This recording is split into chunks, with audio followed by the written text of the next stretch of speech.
Hello students, अस्सलाम वालेकुम। उम्मीद है कि आप लोग सब खैरियत से होंगे। तो आज हम पढ़ने वाले स्टूडेंट क्लास 12 के न्यूमेरिकल को सॉल्व करने वाले हैं, चैप्टर नंबर 12 को, इलेक्ट्रोस्टैटिक्स के न्यूमेरिकल्स को। तो आखिरी 3 इंपॉर्टेंट न्यूमेरिकल्स बचे हैं स्टूडेंट। तो आज की वीडियो में इसको कंप्लीट करके चैप्टर नंबर 12 के इंपॉर्टेंट न्यूमेरिकल कंप्लीट हो जाएगी आज, और इंशाल्लाह जब मैं वीडियो बनाऊंगा नेक्स्ट तो उसमें चैप्टर नंबर 13 के न्यूमेरिकल्स को हम लोग स्टार्ट करेंगे। तो क्या लिखा हुआ है जरा पढ़ते हैं।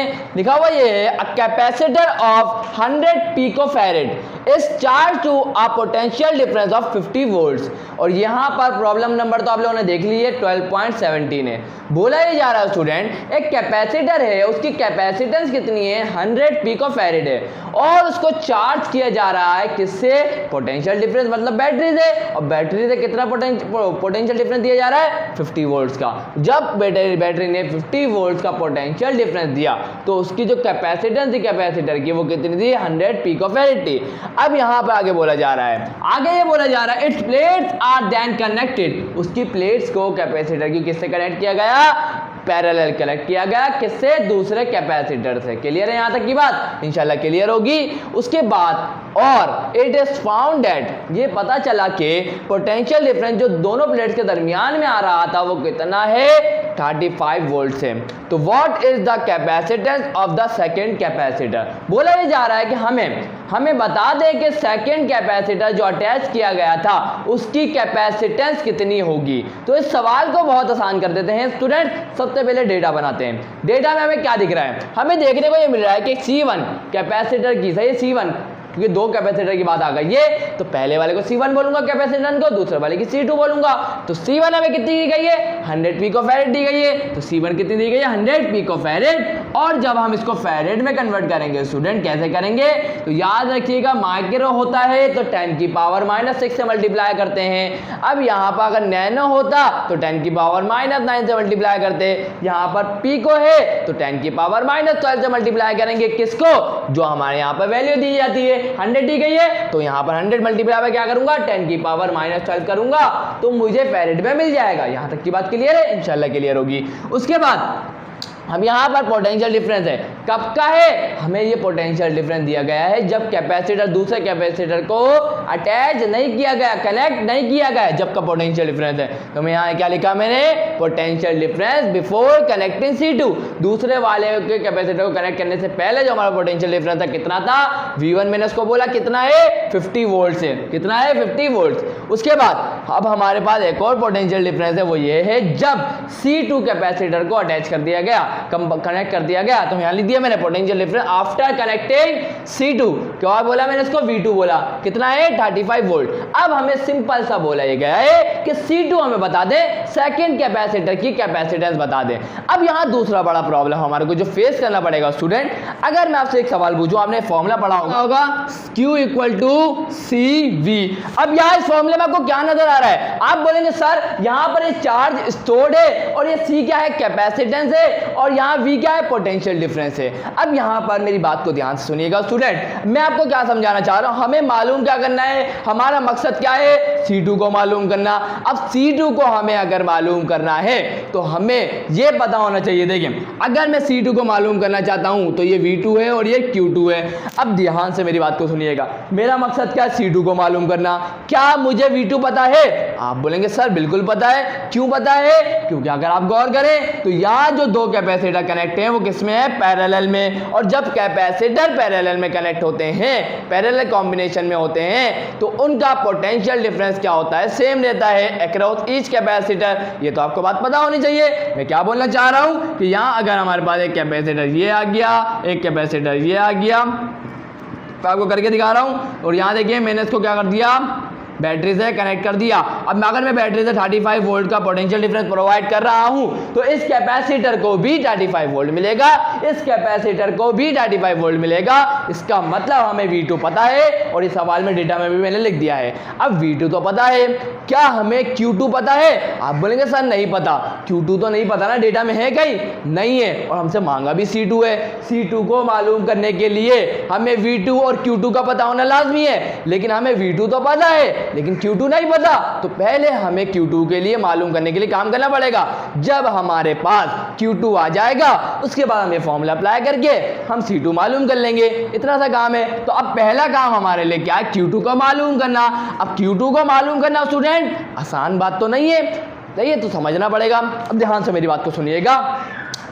अगर मैं Q2 को मालूम करना चाहता हूं तो मुझे काम ये करना पड़ेगा स्टूडेंट कि पहले C1 जो कैपेसिटेंस है, कैपेसिटर उसकी कैपेसिटेंस हमें गिवन है और पोटेंशियल डिफरेंस हमें गिवन है। अब हमें ये देखना होगा कि इस वाले कैपेसिटर पर जब पोटेंशियल डिफरेंस 50 वोल्ट था तो उस पर कितना चार्ज स्टोर्ड हुआ। तो पहले मैं यहाँ लिखूंगा कितना कि charge stored on C1 before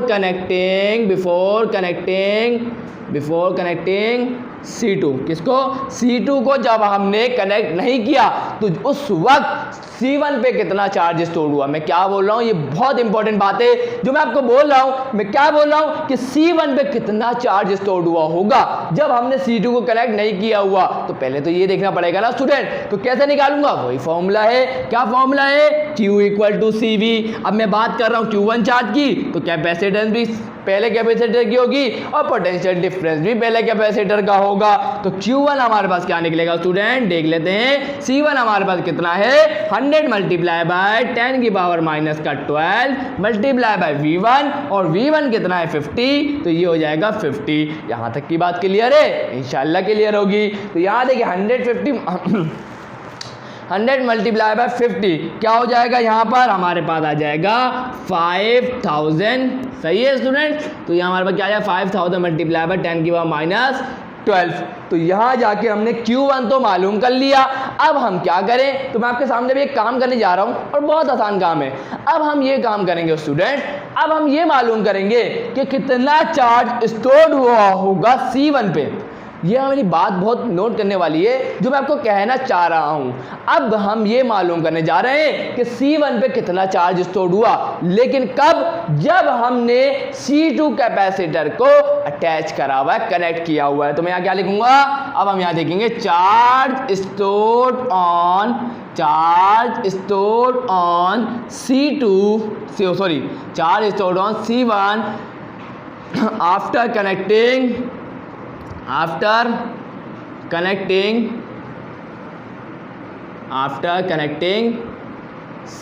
after connecting C2 को कनेक्ट करने के बाद C1 कैपेसिटर पे कितना चार्ज स्टोर हुआ होगा, क्या हम वो देख सकते हैं? बिल्कुल देख सकते हैं। कैसे देख सकते हैं, तो हाँ जरा देख लेते हैं। तो वही वाली बात स्टूडेंट, अब मैं यहाँ पर Q1 लिखूंगा, उसके ऊपर लगा दूंगा कॉम्प्लीमेंट, और यहाँ C1 आ जाएगा और यहाँ आ जाएगा V1। अब आप बोलेंगे सर आपने V1 तो यहाँ सही लिख दिया बिल्कुल, क्योंकि V1 तो हमारे पास, एक गलती मैंने गलती ये करी, V1 मुझे नहीं लिखना चाहिए था यहाँ पर। अब आप बोलेंगे सर क्यों नहीं लिखना चाहिए था, क्योंकि यहाँ ध्यान से अगर वर्ड पे गौर किया जाए तो मैंने क्या लिखा, आफ्टर कनेक्टिंग C2 को कनेक्ट जब हमने कर दिया, सेकेंड कैपेसिटर को जब हमने कनेक्ट कर दिया, उस वक्त C1 पे कितना चार्ज स्टोर हुआ होगा, ये बात कर रहा हूं मैं डायग्राम के जरिए समझाता हूं आपको। ये हमारे पास एक कैपेसिटर आ गया, ये हमारे पास दूसरा कैपेसिटर आ गया, और यहाँ पर ध्यान से मेरी बात को सुनिएगा स्टूडेंट, यहाँ पर जब ये दोनों कैपेसिटर कनेक्ट थे उस वक्त पोटेंशियल डिफरेंस कितना था, आए जरा पढ़ते हैं। जब ये दूसरे वाले कैपेसिटर को कनेक्ट कर दिया गया था तो हमने देखा उसके दरमियान में पोटेंशियल डिफरेंस कितना आ रहा था, 35 वोल्ट आ रहा था, और मैं तो यहाँ पर पोटेंशियल डिफरेंस V1 लिख रहा हूँ। ये V1 थोड़ी है, V1 तो जब का था ना, जब कैपेसिटर नंबर 2 को कनेक्ट नहीं किया गया था, C2 कैपेसिटर को कनेक्ट नहीं किया था, जब का पोटेंशियल डिफरेंस है। अब तो C2 कनेक्ट हो चुका है और पैरेलल में हो चुका है, उस वक्त पोटेंशियल डिफरेंस कितना देखा गया था, 35 वोल्ट, और वो हमने V2 में लिखा है। तो क्लियर है, तो 35 वोल्ट यहाँ पर आ जाएगा। क्लियर है यहाँ तक की बात? इंशाल्लाह क्लियर होगी। अब क्या करें सर, तो देखिए स्टूडेंट, ये Q1 मैंने कॉम्प्लीमेंट क्यों लगाया, इसकी वजह है, Q1 तो हमारे पास हमने पहले नाम दे चुके हैं इसको, अब इसको भी Q1 थोड़ी देंगे। इसके ऊपर जो चार्ज स्टोर होगा, अब इस कैपेसिटर में जो चार्ज स्टोर होगा वो डिफरेंट होगा ना स्टूडेंट। सोचें ज़रा, यहाँ दो कैपेसिटर है और वो पैरेलल में है, और पैरेलल कॉम्बिनेशन में चार्ज थोड़ी सेम स्टोर होता है, चार्ज तो डिफरेंट स्टोर होता है ना, तो सिर्फ पोटेंशियल डिफरेंस सेम रहता है पैरेलल कॉम्बिनेशन में, तो यहाँ चार्ज दोनों पे डिफरेंस स्टोर होगा। अब हम ये देखेंगे कि Q1 मतलब C1 वाले कैपेसिटर पर कितना चार्ज स्टोर हुआ होगा। सही है, तो यहाँ पर देखते हैं। तो देखिएगा स्टूडेंट, Q1 कॉम्प्लीमेंट हमें मालूम करना है और C1 हमें पता है, बिल्कुल पता है, कितनी इसकी कैपेसिटेंस है 100, और उसके बाद मल्टीप्लाई बाय 10 की पावर माइनस का 12, मल्टीप्लाई बाय V2 कितना है 35 है, तो Q1 कॉम्प्लीमेंट हमें क्या मिल जाएगा 35, 100 मल्टीप्लाई बाय 10 की पावर माइनस का 12, ये क्या आ जाएगा हमारे पास कूलम। इस यहाँ पे कूलम लगा दीजिएगा। क्लियर है यहाँ तक की बात। अब सर आप ये बोलेंगे सर अब ये क्या करवा रहे हैं, हमें तो मालूम करना है Q2, अब ये करवाने बिठा दिया आपने हमारे को, तो इसकी वजह है स्टूडेंट। अब वजह की तरफ चलते हैं कि मैंने ये काम क्यों करवाया। देखिए स्टूडेंट्स, सिंपल सी बात है, अब मुझे Q2 मालूम करना है, वक्त आ चुका है। अब Q2 मालूम करना है ना, तो मैं सिंपल सा लॉजिक लगाऊंगा। सही है, तो मैं यहाँ क्या करूँगा देखिएगा स्टूडेंट्स, बहुत आसान सी बात है। यहाँ लिखूंगा मैं फॉर Q2, और Q2 कैसे मालूम होगा कि अगर मैं Q1 कॉम्प्लीमेंट में से माइनस कर दूंगा, Q1 में से माइनस कर दूंगा Q1 कॉम्प्लीमेंट को, तो मुझे क्या मिल जाएगा Q2 मिल जाएगा। इतनी सी बात समझ में आई? नहीं आई? कोई टेंशन वाली बात नहीं है। आए ज़रा समझते हैं मैंने क्या बोला। मैंने ये बोला अगर मुझे Q2 मालूम करना है तो मैं क्या करूंगा, Q1 में से माइनस करवा दूंगा Q1 कॉम्प्लीमेंट को, तो मुझे क्या मिल जाएगा चार्ज स्टोर्ड ऑन Q2, मतलब कितना चार्ज स्टोर्ड हुआ होगा C2 पर, वो मुझे मिल जाएगा। अब सर थोड़ा समझाएं तो सही, समझ में नहीं आई बात। देखें हमने इसको क्या सोच के करा था, हमने देखा कि जब C2 को कनेक्ट नहीं किया गया, उसके ऊपर C1 कैपेसिटर के ऊपर कितना चार्ज स्टोर हुआ था, ये हुआ था। जब हमने C2 कैपेसिटर को कनेक्ट किया हुआ था उस वक्त कितना चार्ज हुआ C1 पे स्टोर्ड, इतना हुआ। अब यहाँ देखें, अगर मैं इसमें से इसको माइनस करता हूँ तो बाकी जो वैल्यू बचेगी वो तो Q2 की होनी चाहिए ना स्टूडेंट। बात को समझे मेरी, मैंने क्या बोला, बहुत आसान सी बात बोली मैंने बोला Q1 पे इतना चार्ज स्टोर हुआ जब C2 कनेक्ट नहीं था, जब C2 को कनेक्ट करा तो Q1 पे कितना चार्ज स्टोर हुआ, तो इतना हुआ। अब मुझे तो मालूम करना है Q2 वाला चार्ज। अब Q2 वाला चार्ज मैं कैसे मालूम करूंगा, जब मैं इस वैल्यू में से, जब 50 वोल्ट था पोटेंशियल डिफरेंस, जब ये हमारे पास आई, इसमें से मैं माइनस करा दूंगा उसको, तो मुझे क्या मिल जाएगा स्टूडेंट Q2 चार्ज, जो बाकी बचेगा ना वो Q2 चार्ज मिलेगा मुझे। तो मैं यहाँ पे लिखूंगा क्या Q1 कितना। स्टूडेंट्स मैंने यहाँ पे सॉल्व कर दिया आपके सामने, तो देखिएगा मैंने आपके सामने इसको शॉर्ट करके लिख दिया क्योंकि वो बहुत बड़ी वैल्यू हो रही थी, और जीरो को मैंने क्या करा, वही वाले मैंने क्या करा, जीरो से पीछे पॉइंट को करा, तो यहाँ पर इसकी वैल्यू हमारे पास क्या गई 5 मल्टीप्लाई बाय 10 की पावर -9। कैसे हुआ थोड़ा समझा देता हूँ आपको। देखिएगा यहाँ हमारे पास कोई ऐसा आंसर आया था 5000 मल्टीप्लाई बाय 10 की पावर -12 क्या था, फैरेड था। यही आया था, बिल्कुल यही आया था। अब हम क्या करते हैं इसके अंदर, तो मैंने देखा पॉइंट तो यहाँ पर आ रहा है, तो यहाँ पर एक पॉइंट ये पीछे गया, एक ये गया, एक गया, कितने गया 3, तो ये कैसे लिखूंगा 5 मल्टीप्लाई बाय 10 की पावर -12 प्लस का 3, यह गया फैरेड। कितना हो जाएगा 5 मल्टीप्लाई बाय 10 की पावर माइनस प्लस माइनस 12 में से 3 गया, कितने बजे 9, -9 फैरेड। इस तरीके से मैंने इसको लिख दिया। क्लियर है, ये तो सिंपल आपको पता है, अगर हम पीछे जाते हैं तो पॉजिटिव आती है, आगे जाते हैं तो नेगेटिव आती है। क्लियर है, चले अब यहाँ पर ये बात तो समझ में आ गई, दोनों जगह मैंने यही काम किया। उसके बाद मैंने Q2 के लिए काम किया, आपके सामने कर रहा था वो, तो Q1 की वैल्यू लिखी, Q1 कॉम्प्लीमेंट की वैल्यू लिखी, उसमें तो माइनस कराया, हमें पास Q2 की वैल्यू क्या आ गई 1.5 मल्टीप्लाई बाय 10 की पावर -9 कूलम आ गई। अब हम क्या करें सर, अब यहाँ पर वही काम स्टूडेंट, अब यहाँ जब हमारे पास Q2 आ गया, हमें C2 मालूम करना है, हमें V2 पता है, तो बस वही वाला काम करना था। तो हम यहाँ लिखेंगे क्या कि C1 और C2 किसके अंदर, कौन सी कॉम्बिनेशन में अटैच है, आप बोलेंगे सर पैरेलल में, तो यहाँ लिख दिया connected in parallel sorry therefore, लिहाजा तो इनका potential difference across is 35 volt, लिहाजा जो इनका मतलब पोटेंशियल डिफरेंस होगा दोनों का कैपेसिटर का, वो क्या होगा, सेम होगा, 35 वोल्ट होगा। यहाँ मैंने बात लिख दी। अब आप क्या लिखेंगे, C2 किसके बराबर होता है, Q2 डिवाइड बाय V2 के। अब हमें C2 मालूम करना है, Q2 पता है, बिल्कुल पता है, V2 पता है? बिल्कुल पता है। दोनों को डिवाइड करेंगे, आपको क्या मिलेगा? 42.86 मल्टीप्लाई बाय 10 की पावर -12 फैरेड। अब आप इसको पिको फैरेड में, जैसे कि हमें सवाल में दिया गया था पिको फैरेड में, तो हम इसको वापस किस में कर देंगे? पिको फैरेड के अंदर कर देंगे। तो 42.86 पिको फैरेड में भी लिख देंगे। क्लियर है? तो यहां जाके न्यूमेरिकल कंप्लीट कर लिया। तो अब जल्दी से दो इंपॉर्टेंट न्यूमेरिकल और बाकी रह गए, उनको भी कंप्लीट कर लेते हैं। सो स्टूडेंट्स, यहाँ पर आ चुकी है आप 12.19। ये भी बहुत इंपॉर्टेंट प्रॉब्लम है। आज देखते हैं। अभी आप बिल्कुल भी कहीं भी फोकस ना करें, सिर्फ सवाल के ऊपर फोकस कीजिएगा। क्लियर है? यहाँ तक की बात क्लियर होगी इंशाल्लाह। लिखा हुआ क्या है? लिखा हुआ ये है कि parallel plate capacitor has plate 30 centimetre multiply by 30 centimetre. दरअसल ये है क्या? तो आपका जवाब यहाँ चाहिए। देखिए मल्टीप्लाई में है। क्या है? मल्टीप्लाई में। तो सेंटीमीटर मल्टीप्लाई बाय सेंटीमीटर क्या हो जाएगा? सेंटीमीटर स्क्वायर हो जाएगा। और स्क्वायर तो किसका यूनिट होता है? Centimetre square. ये तो एरिया का यूनिट होता है। तो इसका मतलब हमें ये जो दरअसल दिया जा रहा है, ये प्लेट्स का एरिया है। तो यहाँ मैंने डेटा में क्या लिखा? Area of plates. इसको हमने किससे डिनोट किया हुआ है? कैपिटल ए से। तो किसके बराबर? 30 सेंटीमीटर मल्टीप्लाई बाय 30 सेंटीमीटर के। अब यहाँ सेंटीमीटर में है, मैं मीटर में कर दूंगा। तो 30 डिवाइड बाय 100 करूंगा तो मुझे मीटर में मिलेगा। 30 डिवाइड बाय 100 करूंगा, मीटर में मिलेगा। तो यहाँ 0.3 मीटर, 0 मल्टीप्लाई बाय 0.3 मीटर से जब मैंने इसको मल्टीप्लाई किया तो मुझे क्या मिला? 0.09 मीटर का स्क्वायर मिल गया। यहाँ तक की बात क्लियर है? इंशाल्लाह क्लियर होगी। आगे बढ़ते हैं। इनका जो डिस्टेंस रखा गया है, इन प्लेट्स के दरमियान का जो डिस्टेंस रखा गया है, वो कितना रखा गया है? 2 सेंटीमीटर। आप देख सकते हैं इन दोनों प्लेट्स के दरमियान का डिस्टेंस कितना है? 2 सेंटीमीटर। और जिसको मैंने सेंटीमीटर से मीटर में कन्वर्ट कर दिया, तो 2 डिवाइड बाय 100 करेंगे तो आपको मीटर में आंसर मिल जाएगा। कितना मिलेगा? 0.02 मीटर। तो यहाँ दोनों प्लेट्स के दरमियान में डिस्टेंस कितना है? 0.02 मीटर का डिस्टेंस है। यहाँ तक की बात क्लियर है? इंशाल्लाह क्लियर होगी। आगे बढ़ते हैं। अब क्या दिखा हुआ है? हमसे मांगा क्या गया है, क्या पूछा गया है? ये देखें, यहाँ पर बोला गया है कि हमें मालूम करके बताएं कि कितनी कैपेसिटेंस चेंज होगी। कितनी कैपेसिटेंस चेंज होगी। तो मतलब दरअसल हमसे मालूम ये करना चाहते हैं वो लोग कि चेंज इन कैपेसिटेंस कितनी होगी। क्लियर है? तो यहाँ पर डेटा में मैंने एंड में लिख दिया इसको, चेंज इन कैपेसिटेंस। तो ये आगे पढ़ते हैं पहले इसको, फिर आगे मैं आपको बताता हूँ क्या लिखा हुआ है। कब कितनी कैपेसिटेंस चेंज होगी? जब अगर डाइलेक्ट्रिक स्लैब जो होता है वो रख दिया जाए किसके? ऑफ द सेम एरिया, उसका एरिया भी कितना? सेम हो, बट ऑफ थिकनेस 1.5 सेंटीमीटर। लेकिन जो उसकी थिकनेस है वो कितनी हो? 1.5 सेंटीमीटर हो। तो उसको स्लिप बिटवीन द प्लेट्स के प्लेट के दरमियान में रख दिया जाए। तो हमें बताएं the dielectric constant of the material is 2।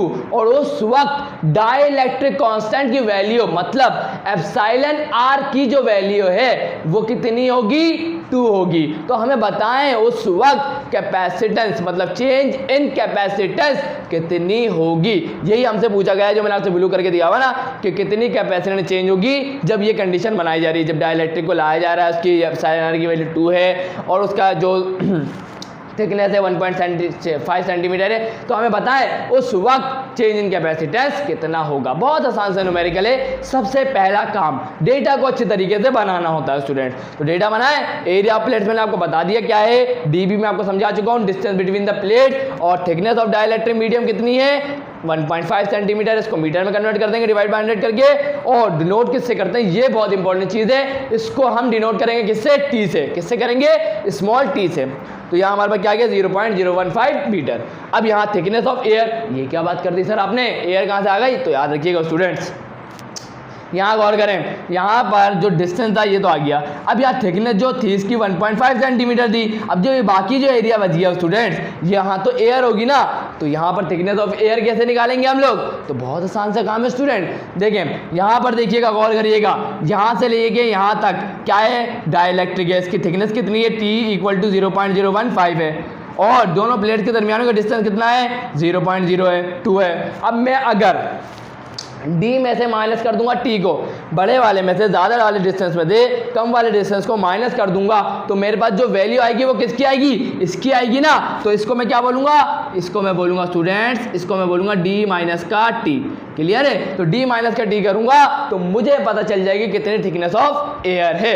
तो यहां मैंने निकाल ली थिकनेस ऑफ एयर, कैसे निकालूंगा, डी माइनस थ्री कर दूंगा। तो डी मुझे पता है, टी मुझे पता है, करा मेरे को मिल गई वैल्यू। क्लियर है। आगे एप्सिलॉन आर की वैल्यू गिवन है ना 2 है, ये देखिए एप्सिलॉन आर की वैल्यू क्या है 2 है, यहां लिख दी डेटा में। चेंज इन कैपेसिटेंस मालूम करना है, फाइनल माइनस इनिशियल करेंगे तो हमें कैपेसिटेंस मिल जाएगी, change in capacitance. C complement मैंने बोल दिया फाइनल कैपेसिटेंस को और सी मैंने बोल दिया इनिशियल कैपेसिटेंस को। इतनी बात क्लियर है, इंशाल्लाह क्लियर होगी। हमारा मेन मकसद ही यही है। अब जब मेन मकसद पता चल चुका है, मेन मकसद पता चल चुका है तो वहां जरा काम करें उसके ऊपर। अब मेरा एक सवाल है आप लोगों से कि क्या मेरे को सी पता है? नहीं पता। सी कॉम्प्लीमेंट पता है? बिल्कुल भी नहीं पता। तो सबसे पहले सी और सी कॉम्प्लीमेंट को माइनस मतलब सी कॉम्प्लीमेंट को मालूम करेंगे, उसके बाद चेंज इन कैपेसिटेंस बताएंगे। अब बात आती है कि सर सी को कैसे बताएं? तो ये जो कैपेसिटेंस है आए जरा गौर करते हैं। ये जबकि ये जब पैरेलल प्लेट कैपेसिटर थे उनका एरिया हमें गिवन था और उनको डिस्टेंस कितना था 2 सेंटीमीटर। तो बस एरिया पता है, डिस्टेंस पता है और एप्सिलॉन नॉट एयर की वैल्यू भी पता होती है। एयर की वैल्यू तो कांस्टेंट होती है, ये एयर तो मैं बता दूंगा क्या है, देखिएगा। तो मैंने लिखा capacitance of capacitor with air between the plate. जब कैपेसिटर्स के दरमियान में क्या हो, एयर हो, और उस वक्त कैपेसिटर की कैपेसिटेंस कितनी होगी वो मालूम करने जा रहे हैं। उसका फॉर्मूला क्या होता है, पढ़ लिया आप लोगों ने, क्या होता है, C equal to A epsilon not divided by D, है ना, यही है ना। तो यहाँ आपके सामने लिखा हुआ है, ए क्या है, एरिया है प्लेट्स का, एप्सिलॉन नॉट क्या है, ये हमारे पास वैक्यूम या मतलब एयर की जाए वैल्यू होती है हमारे पास, सही है, तो वो है। उसके बाद डी क्या है, डी हमारे पास क्या है, डिस्टेंस बिटवीन द प्लेट। तो अब हमारे पास ए भी पता है, एप्सिलॉन नॉट की कांस्टेंट वैल्यू होती है एयर के लिए, क्या होती है 8.85 मल्टीप्लाई बाय 10 की पावर -12, तो लिख दी वो। और जीरो एरिया हमारे पास 0.09 है, आपके सामने लिखा हुआ है 0.09। और उसके बाद डी कितना है, आपके सामने लिखा हुआ है 0.02, वैल्यू लिखी, सही है। उसके बाद सॉल्व किया, हमें क्या मिला, कैपेसिटेंस मिल गई कितनी 3.9825 मल्टीप्लाई बाय 10 की पावर -11 फैरेड। फैरेड में लिखिएगा क्योंकि हमने सारे ऐसा यूनिट इस्तेमाल करे यहाँ पर। क्लियर है। चलें अब बात करते हैं कि अब हम सी कॉम्प्लीमेंट को कैसे मालूम करें। तो बहुत आसान सा काम है स्टूडेंट। अब सी कॉम्प्लीमेंट को माइनस करना फाइनल वाले को, फाइनल वाले के लिए कंडीशन है। अब यहाँ डाइलेक्ट्रिक भी आ चुका है, अब हमारे पास एप्सिलॉन आर भी आ चुका है। तो अब सिंपल वाला फॉर्मूला लिखिएगा। अब यहाँ पर डाइलेक्ट्रिक भी है, एयर भी है। तो अब यहाँ पर एक फॉर्मूला आता है हमारे पास, सही है, कंपाउंड कैपेसिटर का फॉर्मूला है ये। और आपने शायद पढ़ा ना हो तो मैं आपको बता दूं, ये रहा, आपकी सिलेबस में तो है ही, वैसे ही आपने पढ़ लिया होगा। तो C बराबर होता है किसके, किसके होता है, A epsilon not divided by D minus का T plus T divided by epsilon R. ये हमारे पास फॉर्मूला होता है। अब यहाँ पर C कॉम्प्लीमेंट को मालूम करेंगे। तो यहाँ देखिए डाइलेक्ट्रिक की बात आ गई, डाइलेक्ट्रिक के लिए एप्सिलॉन आर आ गया, सही है। डी माइनस का टी देखें, डी क्या है हमारे पास, दोनों प्लेट्स के दरमियान का डिस्टेंस। टी क्या है, ये हमारे पास क्या है, थिकनेस है, किसकी, डाइलेक्ट्रिक की। और हमें पता चल गया थिकनेस ऑफ एयर, तो यहाँ पे हमने मालूम कर ली। क्लियर है। डी माइनस सी क्या है, थिकनेस ऑफ एयर। यहाँ तक की बात क्लियर है। तो बस सारी वैल्यूज को पुट कर दिया। ए मुझे पता है, लिख दिया। एप्सिलॉन नॉट की कांस्टेंट वैल्यू पुट कर दी। डी माइनस सी निकाल चुके हैं 0.005, लिख दी। प्लस है, ये आ गया प्लस। टी की वैल्यू क्या है 0.015, लिख दी। डिवाइड बाय एप्सिलॉन आर क्या है 2 है, ये इसको सॉल्व करा तो 0.070 से 75 आया। और उसके बाद बाकी पूरा सॉल्व करने के बाद मुझे क्या मिला 6.372 मल्टीप्लाई बाय 10 की पावर -11 फैरेड मिल गई। अब मुझे सी भी पता है, अब मुझे सी कॉम्प्लीमेंट भी पता है। अब मैं क्या चेंज इन कैपेसिटेंस नहीं मालूम करता, बिल्कुल मालूम कर सकता हूँ। तो बस मालूम कर दी, सी कॉम्प्लीमेंट माइनस सी, तो सी कॉम्प्लीमेंट की वैल्यू पुट करी, सी की वैल्यू पुट करी और इसको सब्ट्रैक्ट करा के जो मेरे पास वैल्यू क्या आई 2.3895 मल्टीप्लाई बाय 10 की पावर -11 फैरेड। यहाँ जाके हमने इस न्यूमेरिकल को भी कंप्लीट कर लिया। और मुझे नहीं लगता कि ये मुश्किल न्यूमेरिकल था, बिल्कुल आसान न्यूमेरिकल था। आपको मैं अच्छी तरीके से समझाया। मकसद को याद रखना है कि मकसद क्या है, मकसद यह था चेंज इन कैपेसिटेंस को मालूम करना था। सी कॉम्प्लीमेंट नहीं पता, सी नहीं पता, तो पहले उसको मालूम करेंगे, उसके बाद आगे बढ़ेंगे। क्लियर है यहाँ तक की बात। तो हमने सी को मालूम करा, कैसे मालूम करा, कंडीशन के हिसाब से सी मालूम करा, सी कॉम्प्लीमेंट को मालूम करा और उसके बाद चेंज इन कैपेसिटेंस मालूम कर दी। बहुत आसान सा न्यूमेरिकल था। अब जल्दी से आखिरी जो न्यूमेरिकल रह गया उसको करते हैं, उसके बाद इस वीडियो को एंड करते हैं। सो स्टूडेंट्स यहाँ पर आ चुका है आपको 12.20। अब यहाँ पर करना क्या है, ये बहुत आसान न्यूमेरिकल स्टूडेंट। अब आप बोलेंगे सर ये आपने खुद ही करवा दिया पूरा, तो इसलिए करवाया ताकि आपका टाइम बचे। बहुत आसान सा कॉन्सेप्ट है जो मैं आपको समझाने जा रहा हूँ, बहुत आसान सा। तो यहाँ देखिएगा क्या लिखा हुआ है, 3 कैपेसिटर है और उन तीनों की कैपेसिटेंस कितनी है, 1 पिकोफैरेड है। तीनों कैपेसिटर की, मतलब C1 की भी कैपेसिटेंस कितनी है, 1 पिकोफैरेड, C2 की भी कैपेसिटेंस कितनी है, 1 पिकोफैरेड, और C3 की कैपेसिटेंस कितनी है, 1 पिकोफैरेड। मतलब तीनों की सेम है। आगे क्या लिखा हुआ है, आर चार्ज सेपरेटली, अलग अलग उनको चार्ज किया गया है। उनका पोटेंशियल डिफरेंस कितना निकला था, एक कैपेसिटर का C1 के लिए जब हमने चार्ज किया तो पोटेंशियल डिफरेंस कितना आया, 100। C2 को चार्ज किया कितना आया, 200। C3 को चार्ज किया कितना आया, 300। अब बोला जा रहा है कि रिस्पेक्टिवली क्यों लगाया गया है कि पहले वाले के लिए पहले कैपेसिटर के लिए, दूसरे के लिए दूसरे कैपेसिटर के लिए, तीसरा क्या है, तीसरे कैपेसिटर के लिए है। बोला क्या जा रहा है, मकसद क्या है, मकसद ये है फिर कैपेसिटर्स को, उन कैपेसिटर्स को लिया गया और उनको पैरेलल कॉम्बिनेशन के अंदर कर दिया अटैच। सही है। तो यहाँ लिखा हुआ है the capacitor are then joined in parallel, उनको पैरेलल के अंदर ज्वाइन कर दिया गया। तो उसके बाद हमें ये बताना है कि उनके ऊपर रिजल्टेंट पोटेंशियल डिफरेंस कितना होगा। सबसे पहले डेटा बनाते हैं। डेटा में हम क्या लिखेंगे, C1 बराबर है C2 के, C2 के बराबर है किसके, C3 के। कितनी आई, 1 पिकोफैरेड। इसको पिको है ना, पिको मैंने अभी बताया था आपको, तो हमें 1 को मल्टीप्लाई किससे करना पड़ेगा, 10 की पावर -12 से। तो ये किसके अंदर आ जाएगा, फैरेड के अंदर आ जाएगा। उसके बाद V1 हमें कितनी दी हुई है, 100। V2 कितनी दी हुई है, 200। V3 कितनी दी हुई है, 300। और हमें कहाँ मालूम क्या करना है, रिजल्टेंट मतलब V मालूम करना है। ये तो हो गया डेटा। अब मकसद की तरफ जाना है। मकसद ये है हमें V बताना है। अगर हमें V बताना है, अगर हमें V बताना है तो हमें ये पता होना चाहिए, क्या पता होना चाहिए हमारे को कि Q किसके, अब यहाँ देखिएगा C बराबर किसके होता है, Q डिवाइडेड बाय V के बराबर होता है। C किसके बराबर होता है, Q डिवाइडेड बाय V के। अब मेरी बात को ध्यान सुनिएगा, अगर ये क्या है V, total potential difference resultant, तो हमें चार्ज भी टोटल चाहिए होगा, हमें कैपेसिटेंस भी टोटल चाहिए होगी। बात समझ में आई, नहीं आई, कोई टेंशन वाली बात नहीं है। मैं बोलना ये चाह रहा हूँ स्टूडेंट्स, ये फॉर्मूला है हमारे पास जिसके अंदर कैपेसिटेंस है, चार्ज है, V है, कैपेसिटेंस का फॉर्मूला है हमारे पास, जनरल फॉर्मूला है। सही है। अब क्या करना है, हमें मालूम करने का दिया गया हिंट कि V मालूम करनी है। हमें क्या मालूम करना है, V मालूम करना है। लेकिन एग्जामिनर जो पूछ रहा है वो बहुत चालाकी से पूछ रहा है। उसने आपसे बोल तो दिया कि V बताओ, लेकिन हमें C भी नहीं दिया, Q भी नहीं दिया। मतलब उसने डायरेक्टली इनडायरेक्टली हमसे क्या करा, 3 चीज़ें पूछ ली।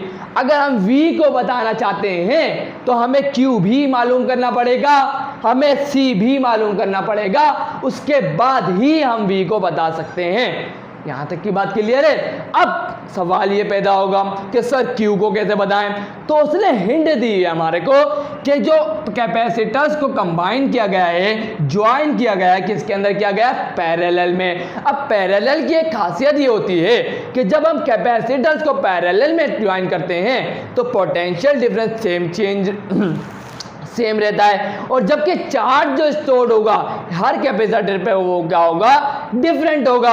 अब यहीं से डेरिवेशन स्टार्ट होती है। आप सबको पता होता है जो चीज़ चेंज होती है वहीं से डेरिवेशन स्टार्ट होती है। और डेरिवेशन में क्या करते हैं, हम टोटल चार्ज मालूम करते हैं। कैसे मालूम करते हैं, Q टोटल चार्ज मालूम करने के लिए हम क्या करते हैं, सारे कैपेसिटर्स पे जो भी चार्ज होता है उनको ऐड कर देते हैं। यही करते हैं, क्या नहीं करते हैं। तो टोटल चार्ज मालूम करने के लिए क्या करते हैं, Q1 प्लस का Q2 प्लस का Q3 करते हैं, तो टोटल चार्ज पता चल जाता है। ये किसकी बात कर रहा हूँ, पैरेलल में होता है। ऐसा क्या होता है, पैरेलल में। क्लियर है। जो चीज़ चेंज हो रही होती है उसको मालूम करने के लिए, क्योंकि पैरेलल के अंदर चार्ज चेंज हो रहा होता है, तो चार्ज को कैसे मालूम करते हैं, टोटल चार्ज मालूम करना है तो उन सारे चार्जेस को हम ऐड कर देंगे। कैपेसिटर 1 पे जो चार्ज है उसको, कैपेसिटर 2 पे जो चार्ज है उसको, और कैपेसिटर 3 पे जो चार्ज है उसको ऐड कर देंगे, तो हमें टोटल चार्ज पता चल जाएगा। अब बात ये खत्म, मसला कर रही है हमारे लिए कि Q1 तो हमें पता नहीं है, Q2 हमें पता नहीं है, Q3 हमें पता नहीं है। अब और बड़ा मसला आ गया। अब पहले हम ये काम करेंगे कि Q1 मालूम करेंगे। Q1 क्या है, C1 कैपेसिटर होगा, V1 कैपेसिटर पोटेंशियल डिफरेंस होगा, Q1 मालूम करना है। मुश्किल हुई, टेंशन वाली बात नहीं है। मेरी बात को सुनिएगा, मैं क्या बोल रहा हूँ, Q1 पहले मालूम करेंगे, फिर Q2 मालूम करेंगे, Q3 मालूम करेंगे। Q1 क्या है, charge stored on capacitor 1, C1 पर कैपेसिटर पे जितना चार्ज स्टोर्ड हुआ वो है, तो पहले वो मालूम करेंगे। कैसे मालूम करेंगे, फॉर्मूला यही रहेगा स्टूडेंट, फॉर्मूला यही रहेगा। क्यों रहेगा, क्योंकि हमें पोटेंशियल डिफरेंस पता है और हमें कैपेसिटेंस पता है तो चार्ज को मालूम कर सकते हैं। अगर पहला कैपेसिटर की बात करूंगा तो 1 आ जाएगा, यहाँ भी 1 आ जाएगा, यहाँ भी 1 आ जाएगा। अब C1 हमें पता है, बिल्कुल पता है C1, और हमें V1 पता है, बिल्कुल पता है V1, तो हम Q1 मालूम नहीं कर सकते, बिल्कुल मालूम कर सकते हैं। तो यहां पर वही मैंने काम किया, चार्ज ऑन C1 के ऊपर कितना चार्ज आया, तो देखें किसके बराबर होगा, Q1 बराबर होता है किसके, C1 मल्टीप्लाई बाय V1 के। अब देखें Q1 किसके बराबर आ जाएगा, C1 हमें पता है कितनी है, 1 मल्टीप्लाई बाय 10 की पावर -12 लिख दी, मल्टीप्लाई V1 कितनी है, V1 डेटा में देखें 100 है, तो 100 से मल्टीप्लाई करा तो हमें Q1 इतना मिल गया। इसी तरीके से Q2 भी देखें, 2 लिखा, और यहाँ C2 कितनी है, वही है 1 मल्टीप्लाई बाय 10 की पावर -12, और V2 क्या है, 200 है, मल्टीप्लाई करा Q2 मिल गया। C3 मालूम करना तो 3 लगा देंगे, तो C3 हमारे पास क्या है, यही है, लिख दिया। V3 क्या है हमारे पास, 300 है, लिख दिया, मल्टीप्लाई करा, Q3 भी हमारे पास आ गया। यहां तक का काम हो गया। अब क्या करें, अब यहां टोटल मालूम करेंगे चार्ज, कि टोटल चार्ज कितना स्टोर हुआ। चले यहां देखते हैं, तो Q बराबर होगा किसके, क्योंकि आपको पता है, तो Q1 plus Q2 plus Q3, तो Q1 हम निकाल चुके हैं, Q2 हम निकाल चुके हैं, Q3 हम निकाल चुके हैं, इन दोनों को ऐड कर देंगे। तो देखिए ऐड कर देंगे तो 1 प्लस 2 प्लस का 3 कितना हो गया, 6, ये आ गया 6, और ये बाकी सब चीज़ें सेम रहेगी। तो हमारे पास टोटल चार्ज कितना निकल के आया, 6 मल्टीप्लाई बाय 10 की पावर -10 कूलम। यहाँ तक की बात क्लियर है, इंशाल्लाह क्लियर होगी। अब क्या करें, अब यहाँ पर गौर करें, गौर करवाता हूँ आपको। यहां देखें, V मालूम करना है हमारे को, Q हमें पता चल चुका है, अब एक चीज बाकी रह गई, वो क्या है, C। अब C मालूम करेंगे। अब ये C क्या है, टोटल कैपेसिटेंस है। अगर जो कैपेसिटर्स है तीनों वो पैरेलल कॉम्बिनेशन में हैं तो उनकी कैपेसिटेंस, इक्विवेलेंस कैपेसिटेंस कैसे मालूम करते हैं, उन सारे कैपेसिटर्स को ऐड कर देते हैं पैरेलल में। सीरीज के अंदर नहीं होता, सीरीज के अंदर रेसिप्रोकल करते हैं हम, है ना। तो पैरेलल में है और टोटल कैपेसिटेंस मतलब इक्विवेलेंस कैपेसिटेंस मालूम करनी है, तो उन सारे कैपेसिटेंस को ऐड कर देंगे। तो वही नेट कैपेसिटेंस हमें मालूम करनी है, और कब मालूम कर रहे हैं, जब पैरेलल में कनेक्ट है। तो C1 C plus C2 plus C3 करेंगे तो हमें टोटल कैपेसिटेंस मिल जाएगी। C1 हमें पता है, C2 हमें पता है, C3 हमें पता है, क्योंकि सबकी वैल्यू सेम है। ऐड करा, मुझे क्या मिला, 3 मल्टीप्लाई बाय 10 की पावर -12 फैरेड। यहां तक की बात क्लियर है। चलें, अब C भी पता चल गया, अब Q भी पता चल गया, अब V मालूम नहीं कर सकते क्या, बिल्कुल कर सकते हैं। तो वही मैंने काम किया, C बराबर था Q डिवाइड बाई V के, और V यहाँ डिवाइड में था, इक्वल टू दूसरा जगह मल्टीप्लाई होगा, और यहाँ C मल्टीप्लाई में था, इक्वल टू दूसरा जगह डिवाइड होगा। तो V किसके बराबर आ जाएगा, Q डिवाइड बाई V के। यहाँ तक की बात क्लियर है। Q की वैल्यू पुट कर दें और C की वैल्यू पुट कर दें, और जब आप इनको दोनों को डिवाइड करेंगे तो आपको क्या मिलेगा, 200 वोल्ट्स मिल जाएगा। कैसे मिल जाएगा, 3 1 3 3 2 6, और 2 मल्टीप्लाई 10 की पावर -10 है, और ये -12 यहाँ डिवाइड में है। जब इसको मैं मल्टीप्लाई में लेके जाऊंगा ना तो ये माइनस है तो प्लस हो जाएगा। तो यहाँ देखें प्लस हो गया, और प्लस बेसिस से पावर ऐड हो जाएगी, तो प्लस माइनस माइनस हो जाएगा। 12 में से 10 गए, 2 बचे, और इसको मैं कैसे लिख सकता हूँ, 200 करके लिख सकता हूँ। और यहाँ जाके हमने अपना काम को कंप्लीट कर लिया। जो हमसे बोला गया था V को मालूम करने का, वो हमने कर लिया। कोई मुश्किल थी ये, बिल्कुल भी नहीं थी स्टूडेंट्स। तो यहाँ जाके हमने चैप्टर नंबर 12 इलेक्ट्रोस्टैटिक्स के सारे इंपॉर्टेंट न्यूमेरिकल्स को कंप्लीट कर लिया। और इंशाल्लाह नेक्स्ट आने वाली वीडियो में, अपकमिंग वीडियोस में मैं आपको चैप्टर नंबर 13 के न्यूमेरिकल्स स्टार्ट करवाऊंगा। तो आज के लिए बस इतना ही स्टूडेंट्स। वीडियो अच्छी लगी तो लाइक जरूर करिएगा, चैनल को सब्सक्राइब करके बेल आइकन पे करके ऑल पे जरूर क्लिक करिएगा, ताकि मेरे आने वाली वीडियोस का नोटिफिकेशन आप लोगों को मिल जाए। तो मिलते हैं नेक्स्ट वीडियो में, तब तक के लिए अल्लाह हाफिज़।